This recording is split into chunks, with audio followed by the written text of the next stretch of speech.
Hello friends, आप सभी का अपने यूट्यूब चैनल में एक बार फिर से स्वागत है। तो देखिए कि आज आपका 9th चैप्टर आपको पढ़ना है इसमें, और इसमें आप क्या पढ़ने वाले हैं कि मूल्यांकन की विभिन्न रणनीतियाँ आप इसमें पढ़ने वाले हैं। पहली बात तो आपने मूल्यांकन पिछले चैप्टर में पढ़ लिया है। आपको पता होगा कि मूल्यांकन आपका अंतिम लास्ट स्टेज होता है जिसमें आप परिणाम को निकालते हैं। तो ये मूल्यांकन की विभिन्न रणनीतियाँ हैं, इसमें आप पढ़ने वाले हैं, जैसे SGPA, CGPA, ये सारी चीज़ें कैसे होती हैं, इसका मूल्यांकन मतलब इसको कैसे निकाला जाता है।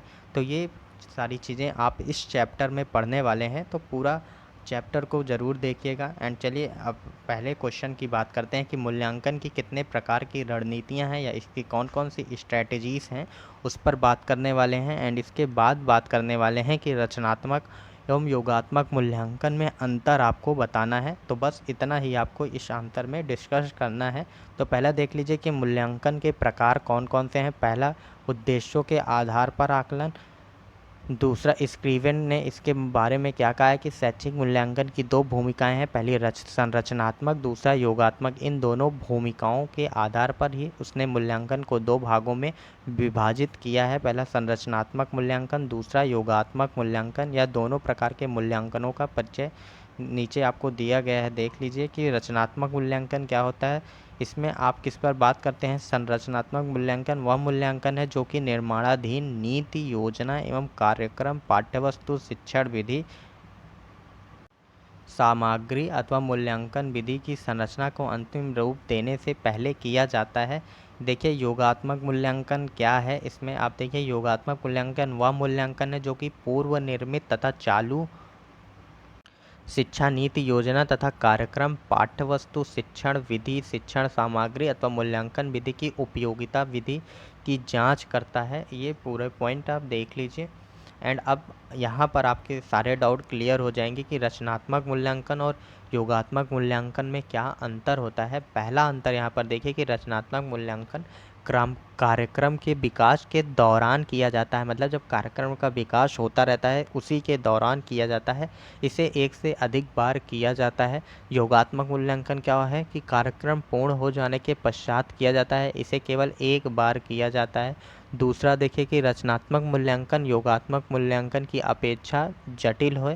इसका प्रयोग लघु समूह पर किया जाता है ताकि अनुदेशनात्मक सामग्री के विभिन्न पहलुओं के बारे में प्रतिपोष प्राप्त हो सके। एंड योगात्मक मूल्यांकन उत्पाद की प्रभाविता पर सूचना प्राप्त करता है। इसके द्वारा इस बात का पता चलता है कि अनुदेशन कार्यक्रम के द्वारा हमने क्या अपेक्षा की थी और क्या मिला, ये सारी चीज़ें का मूल्यांकन होता है इसमें। एंड तीसरा अंतर आप क्या है ये देख लीजिएगा, ये आपके लिए इम्पॉर्टेंट है, ये अति मतलब लघुत्तरी में भी आ सकता है। एंड रचनात्मक मूल्यांकन का उपयोग अनुदेशन के लक्ष्यों का वैधीकरण करने व अनुदेशन में सुधार करने के लिए किया जाता है। एंड इसमें तीसरा पॉइंट क्या है कि जबकि योगात्मक मूल्यांकन में उत्पाद की प्रभाविता का पता लगाया जाता है, योगात्मक मूल्यांकन का प्रयोजन अध्यापक के निष्पादन के बारे में उसे सूचना देना है। एंड इसमें चौथा, रचनात्मक मूल्यांकन प्रायः आपका आंतरिक तथा बाह्य मूल्यांकन दोनों के द्वारा किया जाता है, जबकि योगात्मक मूल्यांकन अनुदेशन निर्माता के द्वारा किया जाता है। तो ये इतने अंतर हैं, इसको आपको याद रखना है। और भी अंतर आपको दिए गए हैं, ये टोटल 7 पॉइंट हैं जिसको आप याद कर लीजिए। कम से कम 5 पॉइंट तो आप ज़रूर पढ़ लीजिएगा।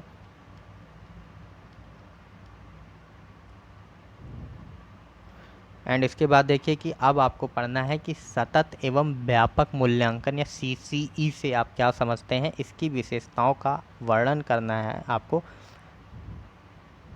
Meaning of continuous and comprehensive evaluation क्या होता है, इसके बारे में अब आप पढ़ने वाले हैं। तो देखिए कि सतत मूल्यांकन का अर्थ आकलन या परीक्षण से है, जिससे शिक्षार्थी के अध्ययन एवं उपलब्धियों का प्रतिमाह आकलन किया जाता है। इसमें प्रतिमाह आकलन किया जाता है। एंड सतत मूल्यांकन प्रक्रिया में सामान्यतः संपूर्ण पाठ्यक्रम को 10 इकाई में विभक्त कर दिया जाता है तथा उसका व्यवस्थित लेखा जोखा रखा जाता है। प्राथमिक एवं पूर्व माध्यमिक कक्षाओं में सतत प्रक्रिया हर जगह प्रचलित नहीं है, किंतु यह उस रूप में प्रचलित नहीं है जिस प्रकार की सतत मूल्यांकन के मौलिक स्वरूप में होनी चाहिए। इससे केवल ज्ञान अर्जन और के शैक्षिक कौशल का मूल्यांकन ही किया जाता है, शैक्षिकेतर उपलब्धियों का कोई मूल्यांकन नहीं किया जाता है। इसे निरंतर मूल्यांकन योजना भी कहते हैं। तो इसमें केवल शैक्षिक चीज़ों का मूल्यांकन किया जाता है, उसके अलावा अदर एक्टिविटी का मूल्यांकन नहीं किया जाता है, और इसमें यूनिट वाइज डिवाइड कर दिया जाता है, उसके बाद मूल्यांकन किया जाता है। तो ये सब ध्यान रखिएगा पॉइंट। एंड देखिए कि व्यापक मूल्यांकन की दृष्टि से विधियों के निम्नलिखित पक्षों पर ध्यान दिया जाता है। पहला, व्यक्तिक एवं सामाजिक सद्गुण पर ध्यान दिया जाता है। दूसरा, पाठ्यक्रम संबंधी क्रियाओं। एंड तीसरा, स्वास्थ्य विवरण पर ध्यान दिया जाता है। और चौथा पॉइंट क्या है कि छात्र की अभिरुचियों पर ध्यान दिया जाता है। एंड उसके बाद अभिवृत्तियों पर ध्यान दिया जाता है। इसके अंतर्गत समाजवाद, राष्ट्रीय एवं भावात्मक एकता आती है। ये एंड सतत एवं व्यापक मूल्यांकन की विशेषताएं क्या है। पहला, तो सतत एवं व्यापक मूल्यांकन विद्यार्थियों के सभी पक्षों को जानने के लिए स्कूल आधारित मूल्यांकन है। दूसरा, सतत एवं व्यापक मूल्यांकन का सतत पक्ष मूल्यांकन की निरंतरता व आवर्तिता पर ध्यान देता है। इसमें देखिए कि और भी पॉइंट दिए गए हैं जिसको आप एक बार पढ़ लीजिएगा। ये टोटल आपका 9th 10th 11th 12th 13 14 ये टोटल आपको 14 पॉइंट्स दिए गए हैं जिन पर आपको चर्चा करनी है, या आप इसकी विशेषताओं पर लिख सकते हैं। अब देखिए कि सतत एवं व्यापक मूल्यांकन में अध्यापकों की क्या भूमिका है, ये महत्वपूर्ण है। इस पर आप लिखिए। अध्यापकों की भूमिका क्या है कि विद्यार्थियों के सीखने की अवधि में मूल्यांकन प्रक्रिया में अध्यापक की महत्वपूर्ण भूमिका होती है, या आशा की जाती है और वांछित है कि अध्यापक आकलन की विधियों और प्रक्रिया के संबंध में सर्वोत्तम समझ का प्रयोग करें। इस दृष्टिकोण से निम्नांकित जानने की आशा की जाती है। देखिए कि पहला पॉइंट क्या है कि आकलन प्रक्रिया में अधिगम प्रक्रिया का आकलन शामिल होता है, या आकलन अध्यापन अधिगम प्रक्रिया को सुधारने में सहायक होता है। दूसरा क्या है कि बार बार परीक्षण और परीक्षाएं लेना आवश्यक होता है।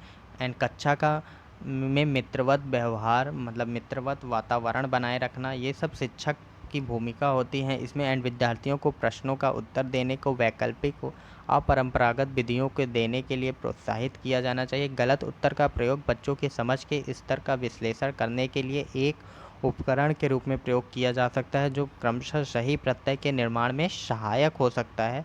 तो ये सारे पॉइंट में आप शिक्षक की भूमिका को देख सकते हैं।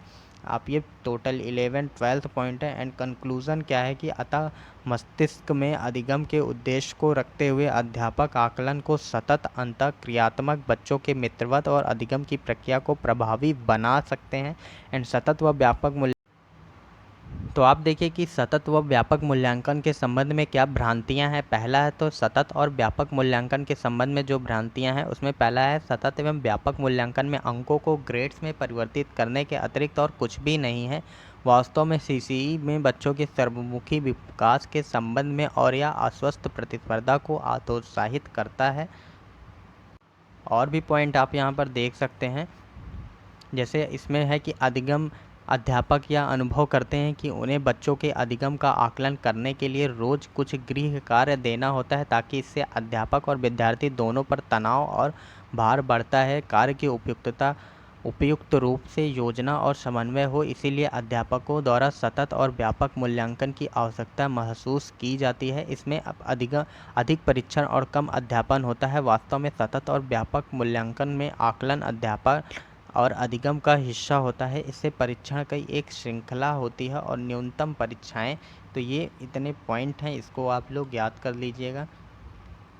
अब आप पढ़ने वाले हैं कि सतत मूल्यांकन के नियोजन पर एक लेख लिखना है, मतलब सतत मूल्यांकन के प्लानिंग पर आपको एक लेख है। इसमें देखिए कि सतत मूल्यांकन के नियोजन कैसे होता है। ये इसमें आप देखिए कि परीक्षाएं हमारी शिक्षा व्यवस्था पर बहुत अधिक प्रभाव डालती हैं। ऐसा विशेष रूप से इसलिए होता है क्योंकि अधिकांश रूप से परीक्षाओं के द्वारा विद्यार्थियों की सफलता का मापन किया जाता है। तो ये पूरा आप पढ़िए। एंड इसमें लास्ट में ये देखिए कि इससे मूल्यांकन की संपूर्ण शिक्षण अथवा ज्ञानार्जन का अभिन्न अंग बनाने में सहायता मिलती है। शैक्षिक निवेश की प्रक्रिया स्वरूप में सुधार होगा। ये सारे पॉइंट आप इसमें लिखेंगे, एक बार जनरली पढ़ लेंगे तो आप अच्छे से लिख पाएंगे। एंड देखिए कि सतत मूल्यांकन के महत्व पर अब संक्षिप्त टिप्पणी करना है, तो ये देख लीजिए आप। जैसे आप इसको पढ़ेंगे, इसमें एक पॉइंट ये लिख सकते हैं कि आप सतत मूल्यांकन के माध्यम से बालक की योग्यता और अयोग्यता के बारे में नियमित रूप से उपयोगी तत्वों का संकलन संभव हो सकेगा। एंड आगे भी आप पढ़ लीजिए। इसके साथ साथ देखिए, इस प्रकार सतत मूल्यांकन का परिणाम हमें शीघ्र प्राप्त होंगे और सतत व्यापक मूल्यांकन स्वयं लक्ष्य न होकर ये एक लक्ष्य प्राप्त करने का साधन है, तो इस पर हमको ध्यान देना है। और आगे देखिए कि इसमें कह रहा है कि सतत मूल्यांकन का सार्थक ज्ञान के लिए निदान के पथ प्रशस्त करता है। मतलब आपका सतत मूल्यांकन जो है वो सार्थक ज्ञान के लिए निदान का पथ आपका प्रशस्त करता है। एक प्राथमिक शिक्षक अपने ज्ञान व कार्यकुशलता की सहायता से मूल्यांकन का प्रयोग विद्यार्थी के ज्ञानार्जन की कठिनाइयों और उसके कारणों का निदान करने के लिए कर सकता है। तो ये सारे पॉइंट आप पढ़ लीजिए। एंड देखिए कि सतत व व्यापक मूल्यांकन की अब विशेषताएं क्या हैं, ये भी आपको पढ़ना है। तो देखिए कि विशेषताओं में अगर आप पहला पॉइंट देखते हैं कि सतत एवं व्यापक मूल्यांकन विद्यार्थियों की स्कूल आधारित मूल्यांकन पद्धति को इंगित करता है। दूसरा, सतत एवं व्यापक मूल्यांकन निरंतर व आवधिक, ये कंटिन्यू और पीरियोडिक होता है। एंड देखिए कि निरंतरता का अर्थ है कि अध्यापन से पूर्व आकलन और अध्यापन की अवधि में मूल्यांकन की बहुविध तकनीक का प्रयोग औपचारिक रूप से करना। एंड इसमें सतत एवं व्यापक मूल्यांकन का व्यापक भाग बालक के व्यक्तित्व के चतुर्मुखी विकास का ध्यान रखता है। इसमें शैक्षिक और सहपाठ्यचारी पक्षों का विकास सम्मिलित होता है। तो ये आप विशेषताएं बता सकते हैं। इसमें 7 पॉइंट दिए गए हैं, तो आप सातों पॉइंट अच्छे से देख लीजिएगा। एंड देखिए कि सतत मूल्यांकन के क्षेत्र पर संक्षेप में वर्णन करना है कि सतत मूल्यांकन के कौन कौन से क्षेत्र हैं। पहला आप देखिए कि क्षेत्र की अभिरुचि परीक्षण। दूसरा, छात्रों में सृजनात्मकता पर जोर, मतलब छात्रों की सृजनात्मकता पर जोर, उनको नए नए चीज़ें सीखने के लिए जोर दिया जाता है इसमें।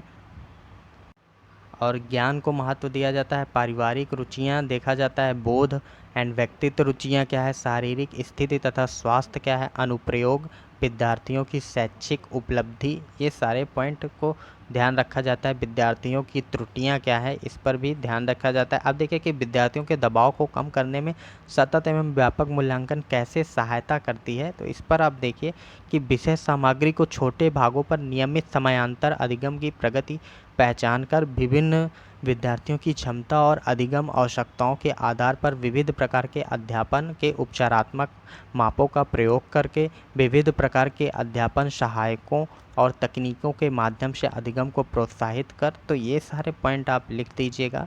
एंड विद्यार्थियों के निष्पादन सुधारने के लिए सीसीई कैसे सहायता करती है। देखिए, सीसीई विद्यार्थियों के अधिगम की कठिनाइयों को शैक्षिक सत्र के प्रारंभ में ही निरंतर समयांतरों पर पहचान कर उनके निष्पादन को सुधारने में सहायता करती है। यह कार्य उपयुक्त उपचारात्मक मापों को लागू विद्यार्थियों और अधिगम निष्पादन को बढ़ाने के लिए करती है। अब देखिए कि सेमेस्टर सिस्टम क्या है। जैसे आप बीएड का सेकंड सेमेस्टर दे रहे हैं, तो अब आपको पता होगा कि सेमेस्टर छमाही होता है। यही अब आपको इसमें लिखना है कि सेमेस्टर प्रणाली मूल्यांकन परीक्षण की एक विधि है जिसमें छमाही परीक्षा प्रणाली होती है। प्रणाली के बारे में आप अच्छे से जानते होंगे, तो जो आपके अनुभव हैं वही आपको लिखने हैं। एक बार इसको आप पढ़ लीजिएगा। एंड सेमेस्टर प्रणाली में पाठ्यक्रम छोटा छोटा हो जाता है, ये भी एक महत्वपूर्ण भूमिका है। जैसे आपका 4 सेमेस्टर होंगे, उसके बाद आपका फाइनल मार्क्स आता है, रिजल्ट आता है। तो यही आप एक अच्छे से पढ़ लेंगे तो आप पूरी सेमेस्टर प्रणाली को लिख सकते हैं। एंड देखिए कि त्रैमासिक परीक्षण क्या है। छमाही और त्रैमासिक परीक्षा में क्या अंतर है। त्रैमासिक परीक्षा जो आपके 3 महीने में होती है, मतलब एक चौथाई प्रणाली भी कहते हैं। जैसे 12 महीने होते हैं, तो 12 महीने का तिमाही में 4 तिमाही बनेगी, तो वो आपका यही कह रहा है। अंतर क्या है, छमाही परीक्षा वर्ष में 2 बार आयोजित होती है, जबकि त्रैमासिक परीक्षा वर्ष में 3 बार आयोजित होती है। यहाँ पर आप लोग सही कर लीजिएगा कि 3 बार की जगह यहाँ 4 बार होगा, क्योंकि तिमाही पर होगा तो आपका 4 एग्ज़ाम होते हैं, तो यहाँ पर 4 बार आयोजित की जाती है। एंड दूसरा पॉइंट आपका क्या है कि छमाही परीक्षा की विषय वस्तु के पाठ्य वस्तु को 2 भागों में विभक्त किया जाता है, जबकि इसको 4 भागों में विभक्त किया जाता है। एंड यही आपको सारे पॉइंट बताना है। देखिए, अवधि छात्रों के लिए 2 प्रणालियों की अवधि कम या ज़्यादा हो सकती है। एक सेमेस्टर प्रणाली में 32 सप्ताह या एक चौथाई प्रणाली में 33 सप्ताह ये सारी चीज़ें आप लिख सकते हैं। आप इसको एक बार पढ़ेंगे तो आपको अंतर अच्छे से आ जाएगा। अब आपको क्या पढ़ना है कि सीआरटी और एनआरटी से आप क्या समझते हैं। तो आपको देखना है सीआरटी क्या होता है, एनआरटी क्या होता है। कि सीआरटी क्या है, सीआरटी मानदंड से संदर्भित परीक्षण है। इनका प्रयोग मुख्यतः सरकारी नौकरियों में योग्यता के परीक्षण हेतु किया जाता है। अर्थात एक परीक्षार्थी के बारे में निर्णय लेने के लिए कि वह दक्षता के क्षेत्र में निपुणता मतलब योग्यता को प्रदर्शित कर सकता है या नहीं में इनका प्रयोग होता है सीआरटी का। एनआरटी एक मानवीकृत शैक्षिक परीक्षण है। इस परीक्षण में भिन्न भिन्न परीक्षणों के तरीकों, उनमें तुलना, लक्ष्य, औसत कठिनाइयों, परीक्षा एंड परीक्षा का परिणाम, परीक्षार्थियों का स्कोर वितरण और स्कोर के प्रकारों का मूल्यांकन किया जाता है। तो ये आपका सरकारी नौकरी के संदर्भ में है और ये आपके शिक्षण में संबंधित है। एंड अब देखिए कि सीआरटी व एनआरटी में अंतर क्या है।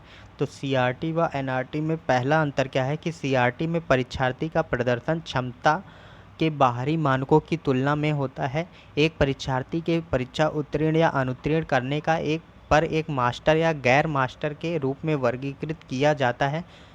एंड सिद्धांत के रूप में इसकी कोई सीमा नहीं है उन परीक्षार्थियों की संख्या जो सफल हो सकते हैं या जो पास कर सकते हैं। एनआरटी में क्या होता है कि परीक्षार्थी का प्रदर्शन आमतौर पर अन्य परीक्षार्थियों की तुलना में होता है। एनआरटी पर एक सफलता के लिए परीक्षार्थी का अवसर अन्य व्यक्तियों के प्रदर्शन के सापेक्ष होता है जो परीक्षा लेता है। एंड सीआरटी के लिए औसत आइटम पी मूल्य होने की संभावना होती है।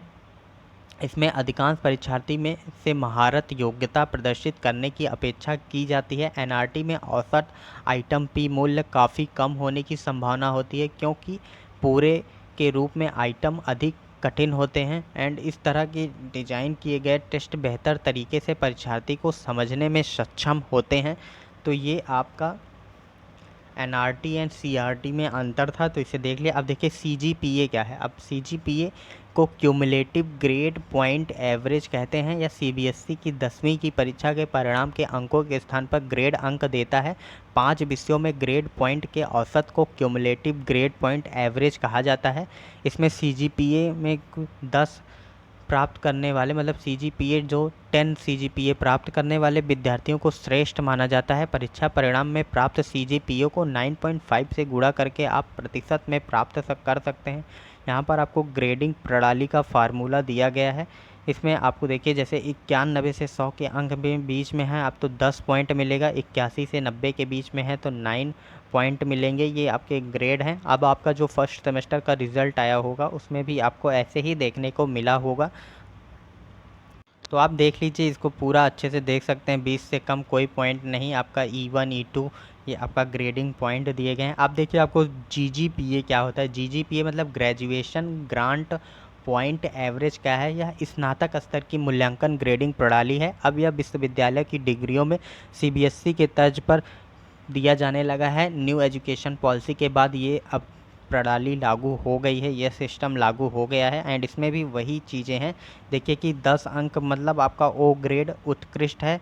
एंड 9 अंक आपने पाया है तो A+ हैं आप। एंड 8 अंक पाए हैं तो A ग्रेड है आपका। 7 अंक है तो B+ है। 6 है तो B ग्रेड है। तो ये इतने पॉइंट हैं। ये आपका जीजीपीए यूनिवर्सिटी लेवल पर होता है। तो ये इतना आपको ध्यान रखना है और आपको बस इस चैप्टर में इतना ही पढ़ना था। तो अब आपका नेक्स्ट चैप्टर जो है उसको देखते हैं। कल आपसे मिलेंगे। Thank you for watching this video.